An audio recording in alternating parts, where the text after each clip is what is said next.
Hello मेरे class 10th के योद्धाओं, कैसे हो आप सभी लोग और कैसी चल रही है आप लोगों की बोर्ड एग्जाम की तैयारी। आई होप कि आप लोग बहुत अच्छे होंगे और जम के बोर्ड एग्जाम की तैयारी कर रहे होंगे। आज का ये क्लास बहुत स्पेशल है। आज मैं आप लोगों को क्लास 10 जो हिंदी है ना, उसका एक ऐसा वायरल पेपर दूंगा। ये बहुत ज्यादा वायरल पेपर है मेरे प्यारे स्टूडेंट 2026 बोर्ड एग्जाम के लिए। 2026 बोर्ड एग्जाम के लिए बहुत ज्यादा वायरल पेपर है। अगर आपने ये पूरा वीडियो देख लिया, मैं आपको पूरा पेपर सॉल्यूशन के साथ समझाऊंगा, तो आप 2026 में 95% जरूर लाओगे हिंदी के पेपर में। बहुत ज्यादा वायरल पेपर है, यहीं से आपका सारा क्वेश्चन बोर्ड एग्जाम 2026 के पेपर में आने वाला है। जितना क्वेश्चन बताऊंगा वो सारा समझ लेना। आप लोग ये क्वेश्चन नोट कर लेना और जब आप बोर्ड एग्जाम देकर आना, एक एक क्वेश्चन को मिला लेना। ठीक है, देखो सबसे पहले मैं आपको बता दूं कि आपके पास जो समय रहेगा वो रहेगा 3 घंटे 15 मिनट का। 15 मिनट आप पेपर को ध्यान से पढ़ो, आपको ये पता चलेगा कि आपको कितना नंबर आता है, कितना नंबर नहीं आता, कौन सा क्वेश्चन आता है, कौन सा नहीं आता। तो 15 मिनट आप पेपर को पढ़ो अच्छे से, 3 घंटे आप पेपर को सॉल्व करो। ठीक है, अगर आपको सारा क्वेश्चन आता है तो 3 घंटे बहुत है पेपर सॉल्व करने के लिए। ठीक है, आप 2 घंटे में 2.5 घंटे में पेपर सॉल्व कर दोगे क्लास 10 हिंदी का। ठीक है, बहुत ज्यादा लंबा पेपर नहीं होता है। एंड आपका जो पूर्णांक रहेगा वो 70 नंबर का रहेगा। आप 70 में 70 करके आओगे भैया 2026 पेपर में, टेंशन मत लो। ठीक है, एक एक क्वेश्चन जो इसमें है वायरल पेपर में ध्यान से समझो। देखो कुछ निर्देश हैं, जैसे पहला प्रारंभ के 15 मिनट जो होता है ना, प्रारंभ के जो 15 मिनट होता है प्रसारथी को प्रश्न पत्र पढ़ने के लिए निर्धारित है। सभी को पता है कि जो शुरुआत के 15 मिनट होते हैं वो प्रश्न पत्र पढ़ने के लिए दिया जाता है। एंड प्रश्न पत्र के 2 खंड है, खंड आ तथा खंड बा। देखो खंड आपके 2 हैं। खंड आ में जो रहेगा वो 20 अंक का टोटली जितना भी है सारा ऑब्जेक्टिव रहेगा। खंड बा जो रहेगा वो 50 अंक का रहेगा, जो कि आपको बोर्ड कॉपी में लिखना होगा, वर्णनात्मक प्रश्न। ठीक है, एंड प्रश्न पत्र के जो खंड आ में बहुविकल्पीय प्रश्न, जिसमें सही विकल्प चुनकर आप OMR सीट आपको दिया जाएगा। OMR सीट पर आपको नीले अथवा काले बॉल पॉइंट पेन से आपको विकल्प को बिल्कुल काला करना है, मतलब बिल्कुल काला कर देना है, चाहे आप काला पेन का यूज करो चाहे नीला। ठीक है, पूरा तरह से आपको करना है। खंड आ जो होगा में बहुविकल्पीय प्रश्न, आपको 1 अंक का मिलेगा। 1 अंक का 20 क्वेश्चन रहेगा, आपको 20 नंबर मिलेगा। ठीक है, 1 नंबर का 1 क्वेश्चन। और OMR सीट पर आप सीट पर अंकित करने के पश्चात ना तो आपको काटना है, ना इरेजर का प्रयोग करना है, ना व्हाइटनर का प्रयोग करना है। इन सब का प्रयोग बिल्कुल भी नहीं करना है भैया पेपर में। ठीक है, OMR सीट में। और प्रत्येक प्रश्न के सम्मुख उनके अंक लिखे हैं, कौन सा प्रश्न कितने अंक का है उनके सामने लिखा हुआ है। ठीक है, तो ये कुछ निर्देश हैं। अब हम लोग क्वेश्चन स्टार्ट करते हैं। सबसे पहले आपका 20 अंक का बहुविकल्पीय प्रश्न होगा। 20 में 20 नंबर आपको पक्का करना है मेरे प्यारे लाडलो, 20 में 20 नंबर, एक भी नंबर नहीं छोड़ना है। देखो बहुविकल्पीय प्रश्न, इसमें पहला है बाबू गुलाब राय किस युग के लेखक हैं। आपको यह बताना है कि बाबू गुलाब राय किस युग के लेखक है। खंड आ में पहला प्रश्न यही है और यह हर साल बोर्ड में आता है, बहुत इंपॉर्टेंट है भैया, बहुत इंपॉर्टेंट है। बाबू गुलाब राय किस युग के लेखक हैं? भारतेंद्र युग, द्विवेदी युग, शुक्ल युग या फिर शुक्लोत्तर युग। जल्दी से बताओ बाबू गुलाब राय किस युग के लेखक हैं? तो हमारे शुक्ल युग के लेखक हैं। किस युग के हैं? शुक्ल युग के। क्वेश्चन नंबर फर्स्ट का सी वाला ऑप्शन सही है। अब OMR सीट में आप क्या करना, सी वाले ऑप्शन को बिल्कुल से काला कर देना। ठीक है, बिल्कुल अच्छे से करना, थोड़ा सा भी आपको दिखाई ना दे। ठीक है, ऐसे पूर्ण रूप से काला कर देना। ठीक है, ये तो मैंने लाल से किया है, आपको काला पेन या नीला पेन का यूज करना। तो ये पहला क्वेश्चन है, जल्दी से नोट कर लो, फिर हम लोग दूसरा क्वेश्चन देखते हैं प्यारे स्टूडेंट। अब हम लोग देखते हैं क्वेश्चन नंबर 2, जो कि बहुत इंपॉर्टेंट है मेरे प्यारे लाडलों, बहुत इंपॉर्टेंट है। जरूर तैयार कर लेना, ये क्वेश्चन 100% आएगा 2026 पेपर में। एक एक नंबर आपका क्लियर हो जाएगा। ठीक है, और याद रखना कि आप कभी ये मत सोचना कि एक एक नंबर छोड़ देंगे तो क्या होगा, क्योंकि बूंद बूंद से घड़ा भर जाता है। हो सकता है आप एक नंबर से फेल हो जाओ, तो नंबर आपको नहीं छोड़ना है, एक भी सारा करके आना है, नहीं आता फिर भी करके आना। चिंतामणि भैया किस विधा की रचना है? देखो विधा बहुत सारी होती है, नाटक विधा, निबंध विधा, कहानी विधा, उपन्यास विधा। तो आपको यह बताओ कि जो चिंतामणि है वो किस विधा की रचना है? भैया निबंध विधा है, ऑप्शन बी है कविता विधा या नाटक विधा या फिर हमारा कहानी विधा। जल्दी से बताओ मेरे प्यारे लाडलों। तो भैया चिंतामणि जो है वो हमारा निबंध विधा की रचना है। किस विधा की है? निबंध विधा की रचना है, ध्यान रखना।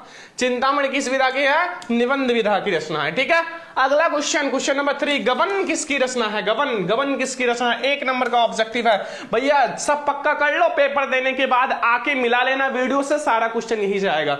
मुंशी प्रेमचंद, जयशंकर प्रसाद निराला या हरिकृष्ण प्रेमी? तो गबन जो है वो भैया मुंशी प्रेमचंद्र जी की रचना है। किसकी रचना है? मुंशी प्रेमचंद्र जी की रचना है। गबन, गोदान, ये सब क्या है? मुंशी प्रेमचंद्र जी की रचना है। सारा तैयार कर लो। अगला क्वेश्चन है शुक्ल युग का समय सीमा। शुक्ल युग की समय सीमा कब से कब तक मानी जाती है मेरे प्यारे लाडलों? शुक्ल युग की समय सीमा 1936 से 1943 तक, या फिर 1919 से 1938 तक, या 1900 से 1918, या उपयुक्त में से कोई नहीं भैया। शुक्ल युग की समय सीमा 19 दूना 38, यानी कि 1938 तक माना जाता है। 1919 से 1938 तक। ठीक है, चारों क्वेश्चन समझ में आ गया ना? 5वां नंबर क्वेश्चन है नीड़ का निर्माण किस विधा की रचना है? नीड़ का निर्माण फिर किस विधा की रचना? आपको विधा बतानी है। ठीक है, जीवनी विधा, आत्मकथा विधा, साक्षात भेदवार्ता या रेखा चित्र? जल्दी से बताओ भैया किस विधा की रचना है? किस विधा की रचना है? तो यह आत्मकथा विधा की रचना है। किस विधा की है? नीड़ का निर्माण फिर भैया आत्मकथा विधा की रचना है। ठीक है, पांचों क्वेश्चन समझ में आ गया। 6वां क्वेश्चन देखो ध्यान से समझना, सारा क्वेश्चन आपको करना है। प्रिय प्रवास किस युग की रचना है? प्रिय प्रवास किसकी रचना है? पहले ये बताओ किस लेखक की रचना है, फिर आप युग पे जाओ। ठीक है, किस लेखक की रचना है प्रिय प्रवास? अब आपको युग बताता है, द्विवेदी युग का है या फिर हमारा भारतेंद्र युग, प्रगतवादी या छायावादी युग? तो भैया जो प्रिय प्रवास है वो याद रखना कि हमारे द्विवेदी युग की रचना है। किस युग की है? द्विवेदी युग की रचना है। ऑप्शन नंबर ए हमारा सही है। मधुशाला किसकी रचना है? मधुशाला किसकी रचना है? आप कहोगे सर जी अमिताभ बच्चन के पापा की रचना है। हाँ मेरे प्यारे लाडलो सही है, मजाक नहीं कर रहे हैं। ठीक है, राम ये नहीं है, हरिओद भी नहीं है, हरिवंश राय बच्चन की रचना किसकी है? हरिवंश राय बच्चन। सुमित्रानंद पंत की भी नहीं है, हरिवंश राय बच्चन अमिताभ बच्चन के पापा। ठीक है, का हरिवंश राय बच्चन जो कि एक लेखक थे। अगला भारत भारती किसकी रचना है? ये सब हर साल बोर्ड में आने वाला प्रश्न है, जल्दी जल्दी तैयार कर लो, एक एक नंबर अपना पक्का कर लो। एक भी नंबर आपको बोर्ड एग्जाम में छोड़कर नहीं आना है, क्योंकि जब तक तोड़ेंगे नहीं तब तक छोड़ेंगे नहीं, आपको सारा नंबर करके आना है। ठीक है, तो सिया शरण गुप्त या फिर मैथिली शरण गुप्त या जयशंकर प्रसाद या फिर महादेवी वर्मा? तो भैया भारत भारती किसकी रचना है? भारत भारती जो है वो हमारा मैथिली शरण गुप्त जी की रचना है। किसकी रचना है? मैथिली शरण गुप्त जी की रचना है। तो ये 8 क्वेश्चन आप तैयार करो। ठीक है, नोट कर लो, फिर हम लोग 9 नंबर क्वेश्चन पे चलते हैं। तो मेरे प्यारे स्टूडेंट अब हम लोग देखते हैं क्वेश्चन नंबर 9। देखो बहुत ध्यान से देखना, देखो ये सारे क्वेश्चन आपके बोर्ड एग्जाम 2026 में 100% आएगा, बस आप तैयार कर लो। एक एक नंबर का क्वेश्चन है। पहले ऑब्जेक्टिव देखो, लिखा हुआ आधुनिक काल कब से कब तक है, आपको ये बताना है आधुनिक काल कब से कब तक है। जैसे आपके होते हैं रीति काल, प्रगतिवादी, ऐसे आपका आधुनिक काल है जो कि बोर्ड एग्जाम के लिए बहुत ज्यादा इंपॉर्टेंट है। ठीक है, बहुत ज्यादा, क्योंकि वायरल पेपर में है। ऑप्शन नंबर ए है सन 1843 से अब तक, या 1643 से 1843 तक, या सन 1908 से 1936 तक, या 1936 से 1943 तक। जल्दी से बताओ। तो इसका जो हमारा राइट ऑप्शन होगा वो होगा मेरे प्यारे स्टूडेंट जो मॉडर्न युग है, यानी कि आधुनिक काल है, 1843 से अब तक है। अभी भी हमारा क्या है? मॉडर्न युग है, आधुनिक काल है। ठीक है, तो ऑप्शन नंबर ए सही है। अगला क्वेश्चन मेरे प्यारे स्टूडेंट देखो, लिखा हुआ है मतीराम किस युग के कवि हैं? मतीराम किस युग के कवि हैं? बहुत इंपॉर्टेंट है, वेरी इंपॉर्टेंट, बहुत बार आया हुआ है। ऑप्शन आपके पास ए वाला आधुनिक काल, बी है आदिकाल, भक्ति काल, रीति काल। तो याद रखना जो मतीराम है वो रीति काल के कवि हैं। किस काल के हैं? रीति काल के। एक एक नंबर पक्का करते चलो, क्योंकि एक एक नंबर आपको छोड़ना नहीं है। ठीक है, सारा क्वेश्चन करना है। अगला क्वेश्चन देखो, ये जरूर आएगा, हास्य रस का स्थायी भाव, चाहे हास्य रस का है या भैया करुण रस का है, चाहे आपका हास्य रस का है या फिर आपका करुण रस का है, एक ना एक जरूर आएगा। ठीक है, जरूर आएगा। तो हास्य रस का स्थायी भाव क्या होता है? ए ऑप्शन शोक होता है, या रति होता है, या हास होता है, निर्वेद होता है। तो हास्य रस का स्थायी भाव क्या होता है? हास होता है। क्या होता है? हास। और जो करुण रस का स्थायी भाव होता है वो क्या होता है? शोक, जिसमें रोना धोना आता है। हास्य रस में हंसना आता है। ठीक है, हंसी वाला। अगला है 12 नंबर क्वेश्चन। सोवत ओढ़े पीठ पत श्याम सलोने गात, मनो नील मरसैल पर आपत्ति प्रयोग प्रभात। उपयुक्त में कौन सा अलंकार है? देखो इसमें आपका कौन सा शब्द आया है? मनु।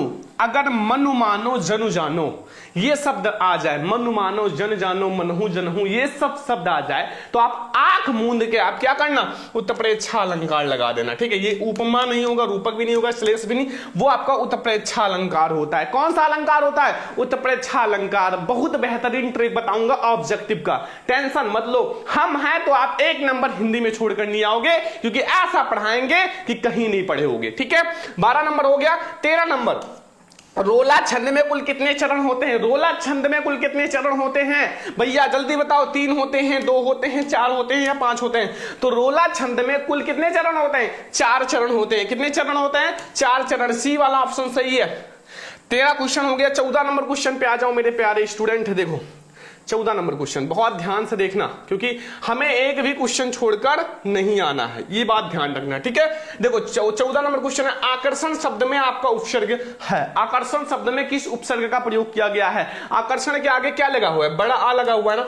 तो आप देखो वी है, तो वी तो बिल्कुल नहीं है, मान भी नहीं है, अक भी नहीं है, क्या है? बड़ा आ है। यानी कि आकर्षण में बड़ा आ लगा हुआ है, तो इसलिए हमारा आकर्षण में आ वाला उपसर्ग हो जाएगा। उपसर्ग का मतलब होता है आगे जो लगा होता है। ठीक है, प्रत्यय का मतलब पीछे लगा होता है। अगला, रचना के आधार पर वाक्य के कितने भेद होते हैं? रचना के आधार पर वाक्य के कितने भेद होते हैं? ऑप्शन है 2 होते हैं या 5 होते हैं या 6 होते हैं या 3, तो भैया 3 होते हैं। रचना के आधार पर वाक्य के 3 भेद होते हैं। कितने भेद होते हैं? 3। ये सब तैयार कर लो, हर साल बोर्ड में आता है, और 2026 में हिंदी के पेपर में धुआं धुआं उड़ा दो, क्योंकि आप हो सरवन सर के स्टूडेंट, तो पेपर में जाओ और कहो आओ हम लड़ने के लिए तैयार हैं, और पेपर में एक भी नंबर मत छोड़कर आओ, धुआं धुआं उड़ा दो। समय से पहले 3 घंटा का समय होता है, 2 घंटे में खत्म करो। ठीक है, तब लगेगा कि हाँ सरवन के स्टूडेंट हैं। पीतांबर में कौन सा समास है? पीतांबर, पीतांबर में कौन सा समास है? कर्मधारय समास, द्वंद्व समास, बहुब्रीहि समास या फिर हमारा तत्पुरुष समास?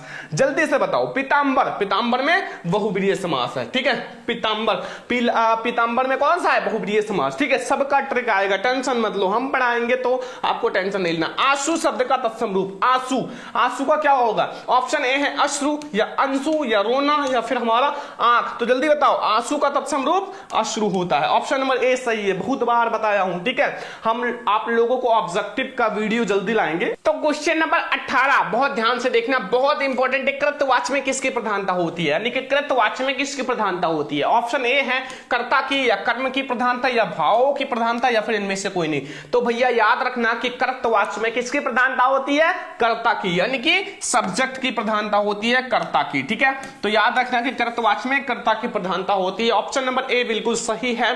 अगला क्वेश्चन आ जाओ मेरे प्यारे स्टूडेंट। ताभ्या शब्द में विभक्ति और वचन, ताभ्या याद करो, अगर आप ताभ्या पढ़े हो तो। ताभ्या शब्द में विभक्ति और वचन क्या है? षष्ठी विभक्ति एक वचन या सप्तमी विभक्ति द्विवचन या फिर पंचमी विभक्ति बहुवचन, चतुर्थी विभक्ति बहुवचन। क्या है? चतुर्थी विभक्ति बहुवचन। ठीक है, 20 लास्ट ऑब्जेक्टिव निम्नलिखित में से सर्वनाम है।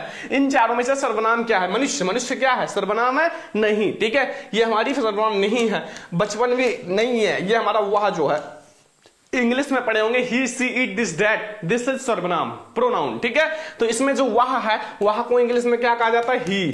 ठीक है, तो अगर आपको बताया जाए सर्वनाम वह है। ठीक है, याद रखना। तो ये हमारे हो गए 20 में 20 ऑब्जेक्टिव, 20 में 20 ऑब्जेक्टिव। इसके बाहर एक प्रश्न नहीं आएगा, बस ये आप लोग पढ़ के जाओ, पेपर में धुआं धुआं उड़ा दोगे। बहुत इंपॉर्टेंट ये क्वेश्चन है। ठीक है, ये आपको ऑब्जेक्टिव समझ में आ गया ना? इसका आंसर आपको ओएमआर शीट में देना है, बस जो आपका ऑप्शन सही है उसमें आप ओएमआर शीट में काला कर दो। ए बी सी डी आपका ऑप्शन रहेगा। ठीक है, सी डी रहेगा। अब जो आपका सही है तो उसको आप काला कर देना, बस नंबर आपका एक भी नहीं घटेगा। अब हम लोग आते हैं मेरे प्यारे रसगुल्लों, जो कि है आप लोगों का वर्णनात्मक प्रश्न। वर्णनात्मक प्रश्न, देखो वर्णनात्मक प्रश्न जो कि आपका खंड 12 रहेगा, 50 अंक का रहेगा। कितने नंबर का? 50 नंबर का। इसके लिए आपको दी जाएगी भैया प्यारी प्यारी बोर्ड एग्जाम में कॉपी, और आपको 50 अंक लिखना है, राइटिंग से लिखना है। राइटिंग अच्छी नहीं है कमेंट कर देना, मैं आपको वीडियो बना दूंगा, राइटिंग अच्छी हो जाएगी, लेकिन खूब अच्छे से लिखना। हेडिंग डाल के इसके से अंडरलाइन करके खूब अच्छे से लिखना है। ठीक है, क्योंकि आपको बहुत अच्छा नंबर लाना है। देखो प्रश्न नंबर फर्स्ट है, इसमें सबसे पहले आपको पूछा जाएगा 6 नंबर का, क्या पूछा जाएगा? गद्यांश। अब गद्यांश बहुत आसान होता है, बहुत आसान, ठीक है, क्योंकि गद्यांश पहचानने का ट्रिक आपको नहीं पता होगा, पद्यांश पहचानने का ट्रिक नहीं पता होगा, जो मैं आपको बताऊंगा, ठीक है, बहुत जल्द। देखो गद्यांश में लिखा निम्नलिखित गद्यांश पर आधारित प्रश्नों का 3 उत्तर देना है, 3 क्वेश्चन रहेगा और आपको एक क्वेश्चन 2 नंबर देकर जाएगा, यानी कि 6 नंबर आपको मिल जाएगा। देखो यहां पूछ कर रहा है कि बहुत ध्यान से समझो, थोड़ा सा लिखा हुआ है कि यह कोई बात नहीं है कि एक ही स्वभाव और रुचि के लोगों में मित्रता हो सकती है, समाज में विभिन्नता देखकर लोग एक दूसरे की ओर आकर्षित होते हैं, इतना हमारा अंडरलाइन है, ठीक है, क्योंकि रेखांकित अंश की व्याख्या तो आपको करना ही पड़ेगा। जो गुण हम में नहीं है, हम चाहते हैं कोई ऐसा मित्र मिले जिसमें वो गुण हो। चिंताशील मनुष्य प्रफुल्ल चित्त का शान ढूंढता है, निर्बल बदी का, धीर उत्साही का, उच्च आकांक्षा वाला चंद्रगुप्त युक्त, और उपाय के लिए चाणक्य का मुंह देखता था तथा नीति प्रसाद अकबर मन बहलाने के लिए बीरबल की ओर देखता था। इतना पढ़ने के बाद आपको बस 3 क्वेश्चन का आंसर देना है। अगर आपने चैप्टर पढ़ा है, समरी पढ़ा है, तो आपको ये आसान लगेगा। और ये जो है ये बहुत इंपॉर्टेंट है भैया, वेरी इंपॉर्टेंट है, बोर्ड एग्जाम में बहुत बार आया हुआ है। सबसे पहले आपसे पूछा जाएगा उपयुक्त गद्यांश का संदर्भ लिखो, इसका संदर्भ लिखना है, किस पाठ से लिया गया है, इसके लेखक कौन है, फिर गद्यांश के रेखांकित अंश की व्याख्या, यहां से यहां तक जो रेखांकित अंश है ना, इसकी आपको व्याख्या करनी है। ये यहां से यहां तक हमारा रेखांकित अंश है, इसकी व्याख्या करो।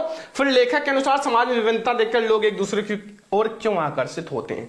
तो मैं आपको बता दूं कि सबसे पहले ये किस पाठ से लिया गया है, बहुत सारे स्टूडेंट को पता होगा, अगर नहीं पता है तो पता हो जाना चाहिए भाई। इसमें आपका मित्रता शब्द आया है, तो पाठ कौन सा है, मित्रता, और लेखक हैं रामचंद्र शुक्ल जी। कौन है, रामचंद्र शुक्ल जी, ठीक है, याद रखना। इसके जो लेखक हैं वो आचार्य रामचंद्र शुक्ल जी हैं और पाठ का नाम है मित्रता। ये 2 नंबर आप पक्का कर लो। और फिर आप रेखांकित अंश की व्याख्या नहीं आता तो आप इसमें बना बना के लिख दो मित्र के बारे में, नंबर भर भर के मिलेगा, ठीक है, बस। तो ये 3 क्वेश्चन आप करो, नहीं आता तो आगे आ जाओ। बहुत इंपॉर्टेंट है जो मैं आपको बता रहा हूं, अथवा देखो, अगर आपको वो नहीं आता तो अथवा है, ये भी 6 ही नंबर का है, 6 ही नंबर आपको ये भी देकर जाएगा। लेकिन आपको मतलब एक करना है, चाहे आप ये वाला करो चाहे आप वो वाला करो, दोनों मत करना, ठीक है, कोई एक आपको करना है। अब ये भी बहुत आसान है, देखो, हे भगवान तब के लिए विपद के लिए इतना आयोजन, परम पिता के विरुद्ध इतना साहस, पिताजी क्या भीख नहीं मिलेगी, क्या कोई हिंदू भूपृष्ठ पर जीवित नहीं बचा रह जाएगा जो ब्राह्मण को 2 मुट्ठी अन्न दे सके, जो ब्राह्मण को 2 मुट्ठी अन्न दे सके, यह असंभव है, फेर दीजिए पिताजी, मैं कहां पर उनकी चमक आंखों को अंधा बना रही है। अभी आपको नहीं पता चला होगा सर किस पाठ से लिया गया है, अभी आपको पता चलेगा यहां नीचे जब क्वेश्चन पढ़ोगे, ठीक है। देखो पाठ का ट्रिक इसी में मिल जाता है। देखो जैसे पहले में मित्रता मिला था, इसमें देखो उपयुक्त गद्यांश का संदर्भ देखो, 2 नंबर आपको ये देकर जाएगा। गद्यांश में रेखांकित अंश की व्याख्या करो, 2 नंबर ये। अब यहां देखो ममता शब्द आया, बताओ ममता पाठ पढ़े हो कि नहीं पढ़े हो, पढ़ लो। ममता द्वारा बता किस कार्य को ईश्वर के इच्छा के विरुद्ध बताया गया, 2 नंबर ये। आप तीनों करोगे तो 6 नंबर मिल जाएगा। अब ये बता दो ये किस पाठ से लिया गया है, बहुत सारे बच्चों को पता चल गया होगा, पाठ कौन सा है, ममता।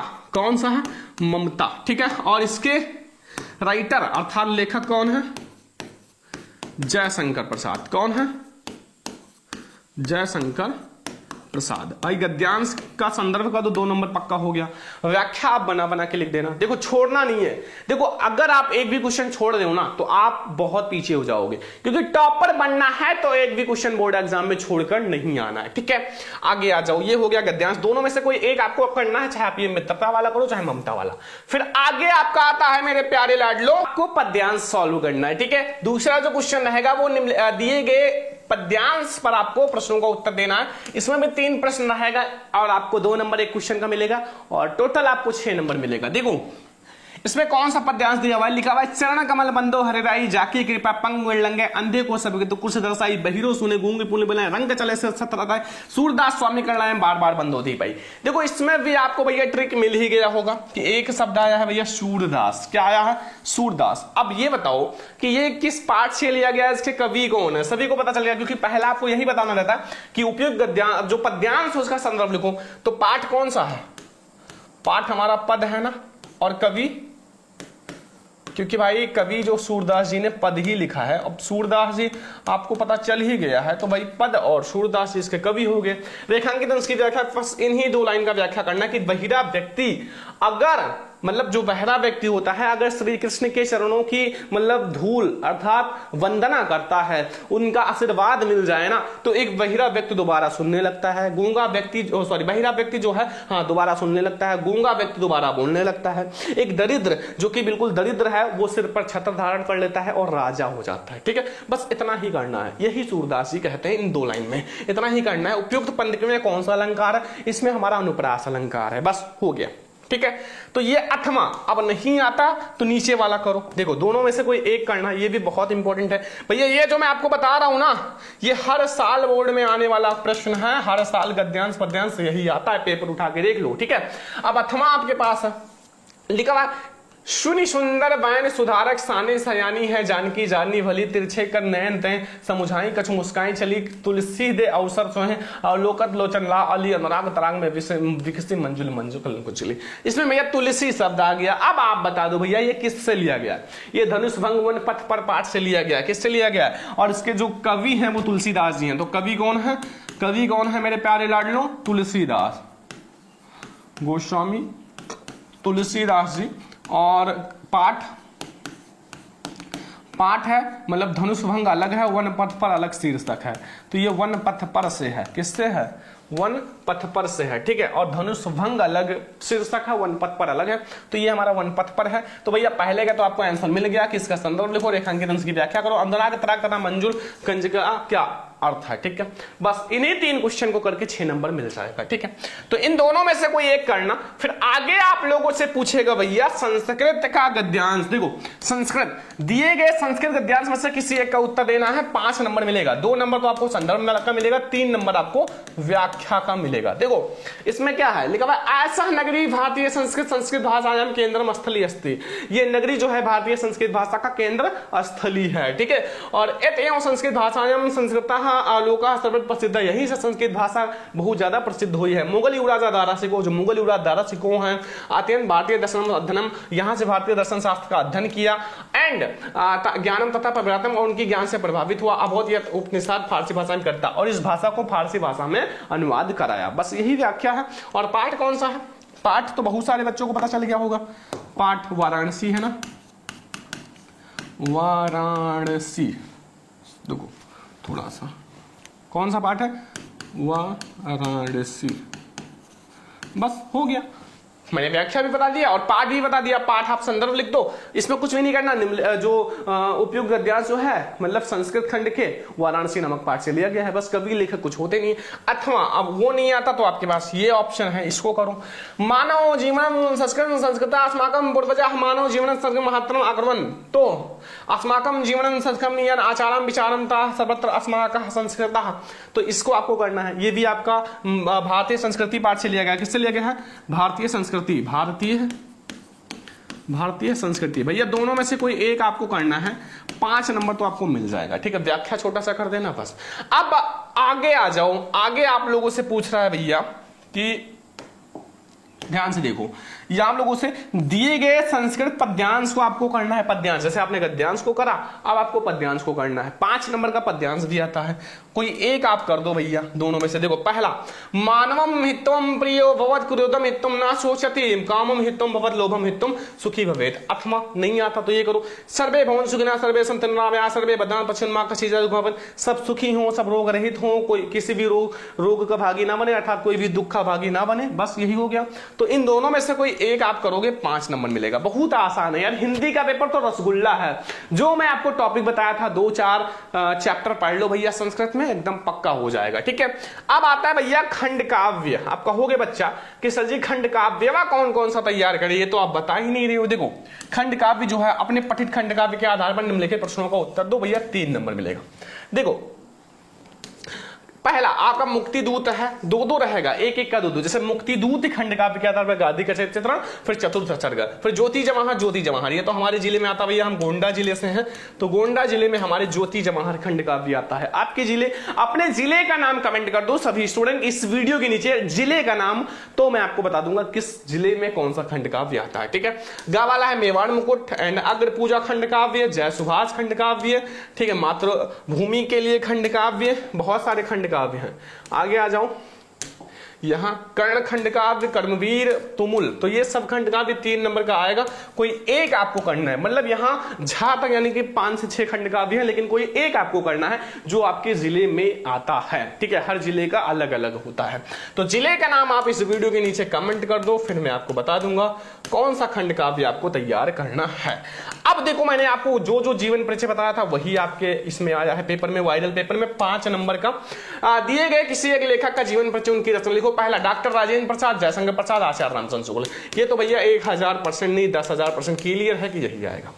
मैंने आपको जब टॉपिक पढ़ाया था हिंदी के वायरल टॉपिक, तो ये सब बताया था, जयशंकर प्रसाद, आचार्य रामचंद्र शुक्ल, देखो दोनों वायरल पेपर में आया है। 2026 में इसके बाहर नहीं छपेगा, ये हमारी गारंटी है। बस ये जीवन परिचय तैयार कर लो, तीनों तैयार कर लो। ठीक है, 3 ये तैयार कर लो, डॉक्टर राजेंद्र प्रसाद, जयशंकर प्रसाद, आचार्य रामचंद्र शुक्ल। 5 में 5 नंबर पक्का, लेकिन रचनाएं भी तैयार करना, क्योंकि 2 नंबर का रचना और 3 नंबर का जीवन परिचय होता है। ठीक है, ऐसे आपका कवि का आता है। देखो कवि का जीवन परिचय, देखो कवि का जीवन परिचय क्या है, दिए गए कवियों में से किसी एक कवि का जीवन परिचय 5 नंबर। देखो गोस्वामी तुलसीदास, सुमित्रानंद, महाकवि सूरदास, तीनों में से कोई एक आपको लिखना है। तीनों में से कोई एक आपको लिखना है भैया, आपको मिल जाएगा 5 नंबर। और तीनों इंपॉर्टेंट है, मैंने कहा था गोस्वामी तुलसीदास या सूरदास जी का तैयार कर लो, और महादेवी वर्मा, लेकिन आपको सुमित्रानंद पंत या महादेवी वर्मा में से कोई एक तैयार कर लो, चॉइस दिया था। अब जो आपका अच्छा लगे वो तैयार करो। ठीक है, ये आपका 1000% नहीं 10,000% क्लियर है कि यही आएगा। जाओ 10 नंबर पक्का है, कोई नहीं छोड़ सकता इसको, जल्दी तैयार करो। ठीक है, मैं आपको पीडीएफ दे दूंगा, तैयार कर लेना। ठीक है, ऐप में हमारा पीडीएफ है सारा। अगला आ जाओ, अपनी पाठ्य पुस्तक में से कंटेस्ट किया हुआ कोई श्लोक लिखो जो इस प्रश्न पत्र में ना हो।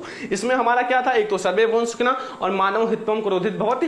तो आपको लिखना है बंधनम मरणम यप विजयो यप पराजया उभयत्र समो वीरा वीर भाव ही वीरता। हो गया भैया, ठीक है, हो गया आपका 7वां, जो कि 2 नंबर आपका पक्का। अब 2 नंबर के लिए आपको 2 क्वेश्चन का आंसर देना है संस्कृत का। देखो निम्नलिखित में से किन्हीं 2 प्रश्नों का उत्तर दीजिए। देखो पहला, देखो पहला, भारतीय संस्कृति मूलम किम अस्ति, पहला। दूसरा, पुरुराजा का आसित, चंद्रशेखर का आसित, चंद्रशेखर देशभक्ता आसित। तो यहां कहा की जगह क्या लिखोगे, देशभक्ता। ठीक है, फिर वीरा केन पूज्यते, वीरा वीरण पूज्यते। तो 1 नंबर इसका, 1 नंबर इसका, 2 नंबर पक्का। 4 में से 2 ही देना है, क्या है, कुछ भी नहीं है। ठीक है, तो आप जल्दी से तैयार कर लो। आगे आ जाओ, लास्ट में आ जाओ। आप लोगों से क्या पूछा जाएगा, आप लोगों से पूछा जाएगा भैया निम्नलिखित में से किसी एक पर आपको निबंध लिखना है। किसी एक पर आपको निबंध लिखना है, 4 में से किसी एक पर। देखो पर्यावरण प्रदूषण की समस्या यानी कि पर्यावरण संरक्षण के उपाय, ठीक है, एंड आतंकवाद का कारण तथा निवारण। आखिर जो आतंकवाद है उसका आप निवारण कैसे करोगे, इसका कारण क्या है, ये आपको बताना है। और जनसंख्या वृद्धि, लाभ और हानि, नारी सशक्तिकरण। ठीक है, तो ये अगर आपने 4 तैयार कर लिया भैया, 7 नंबर पक्का है। बोर्ड एग्जाम 2026 में स्पेशली आएगा। इसमें से ये वाला जो है पर्यावरण प्रदूषण और आतंकवाद, ये तो 100% छपेगा पहले और 5वें नंबर पे, देख लेना। ठीक है, लास्ट वाला देखो 10 नंबर, अपनी विशेष रुचियों का उल्लेख करते हुए एक पत्र लिखो, 4 नंबर का। अथवा नहीं आता तो उत्तर मध्य रेलवे के एक शिकायती पत्र जिसमें निकट जो कि टिकट निरीक्षक द्वारा अभद्र व्यवहार किया गया, उसके लिए एक पत्र लिखो। ठीक है, तो इन दोनों में से कोई एक आप करोगे भैया, 4 नंबर आपका फिक्स हो जाएगा। बहुत स्पेशल है। और ये था हमारा लास्ट टॉपिक, पत्र लेखन। अब देखो ये है हमारा हिंदी का वायरल पेपर 2026 के लिए।